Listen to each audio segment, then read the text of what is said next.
पाएगा, लेकिन जवाब नदारद। उसकी वजह ये कि जवाब है नहीं। सारा जोर इसीलिए रखा हुआ है गाली गलोच के ऊपर।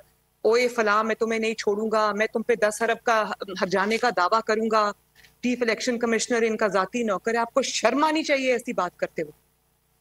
वो चीफ इलेक्शन कमिश्नर आपने लगाया, और जब तक वो आपकी जो जराइम है उसको सामने नहीं लाया, उससे अच्छा चीफ इलेक्शन कमिश्नर कोई नहीं था। और आज जब उसने हकायक, उसने कोई कहानियां नहीं गढ़ी तुम्हारी तरह, कोई इकामा पर नाअहली नहीं हुई। आज उसने हकायक कौम के सामने रखे हैं कि तुमने ये चोरी की है, तुमने मनी लॉन्ड्रिंग की है, तुमने तोशा खाना का माल लूटा है। वो उसने कौम के सामने रखा। तुम कहते हो मैं 10 अरब का हर्जाना करूंगा। किस चीज का हर्जाना करोगे? हर्जाना करोगे वो जीत जाएगा, क्योंकि उसने सच्चाई लिखी है, उसने हकायक लिखे हैं, उसने सबूत दिए हैं उसके। और कहता है कि उससे 10 अरब रुपया लेकर हर्जाना मैं शौकत खानम को दे दूंगा। तो ये नहीं बताया कि जब मैं 10 अरब का हर्जाना लेके शौकत खानम को दे दूंगा तो उसके बाद वही हर्जाना मैं शौकत खानम से लेकर अपनी जेब में डालूं, क्योंकि आप यही करते आए। और फिर आप ये देखें कि इतनी संगीन नौयत की बात, एक शख्स जो अपने आप को जमहूरी लीडर कहता है, मैं उसको नहीं लीडर, मैं उसको जमहूरी शख्स भी नहीं मानती, मैं उसको सियासतदान भी नहीं मानती। वो एक फॉरेन फंडेड फितना है, एक इंतशार के लिए पाकिस्तान में लॉन्च किया गया और इसके लिए पैसे दिए गए। तो वो शख्स जब जमहूरियत की बात करता है तो इंसान का सर शर्म से झुक जाता है। आप ये देखें कि जमहूरियत की बात करने वाला क्या बात कर, वो जब उसको अपनी हुकूमत जाती हुई नजर आई तो वो चीफ अवामी स्टाफ को ये कह रहा है कि आप मेरी हुकूमत को घर ना भेजें, आप मुझे घर ना भेजें, भले आप ताहयात एक्सटेंशन ले लें, हमें कोई एतराज नहीं, भले आप अनलिमिटेड टाइम के लिए एक्सटेंशन ले लें, हमें कोई एतराज नहीं।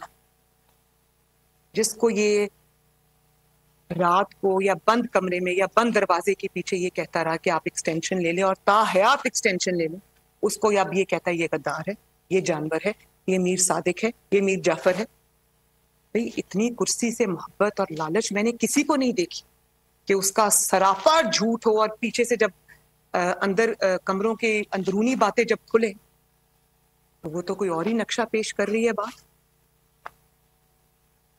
और फिर कहता है कि मुझे एस्टैब्लिशमेंट ने बताया था कि ये चोर है।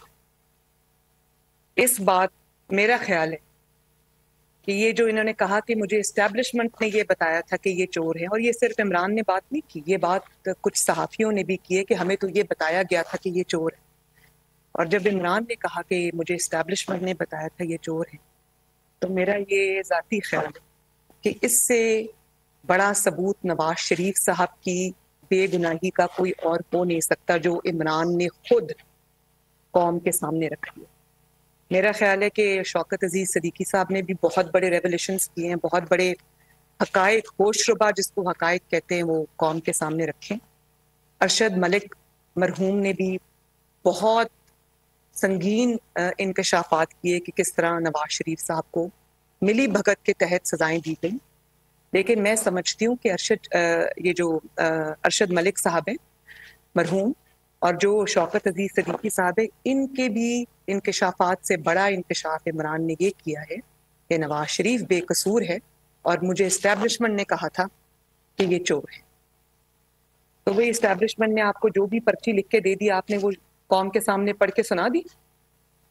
तभी जब आज मेरा अपील चल रही थी ये पैनामा वाली इस्लामाबाद हाई कोर्ट में, तो जजेस बार बार रिपीटेडली सबूत मांगते रहे नैब से। तो कभी नैब को कोरोना हो गया था, कभी नैब वो कह रहे थे कि हमारा सेंस ऑफ टेस्ट और स्मेल चला गया है, कभी वो कहते थे कि जी हमें तकलीफ है, हमसे उठा नहीं जाता, और बार बार वो वकला को बदलते थे, और उसी आड़ में ये महीने महीने की जो डिले है, वो एडजर्नमेंट्स जो है वो ले लेते थे।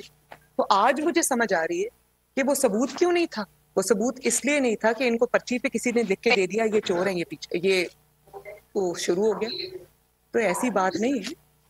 बात ये थी कि आपको पता था कि इल्जामात की बुनियाद पर कभी अगर सजा हो भी जाए तो वो शॉर्ट लिव्ड होती है, उसको मिटना ही होता है, एक ना एक दिन सच को सामने आना ही होता है। तो अगर आपको एस्टैब्लिशमेंट ने ये कहा था, तो जब आपसे सबूत मांगे गए अदालत में तो आपको ये कह देना चाहिए था कि मेरे पास सबूत सिर्फ यही है कि क्योंकि मुझे एस्टैब्लिशमेंट ने कहा था तो मैंने कह दिया। आपके पास सबूत भी यही है कि मुझे एस्टैब्लिशमेंट ने कहा था कि ये चोर है, तो मैं अदालत में चला गया।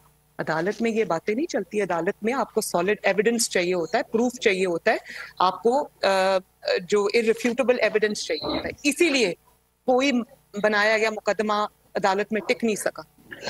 एक पेज के बावजूद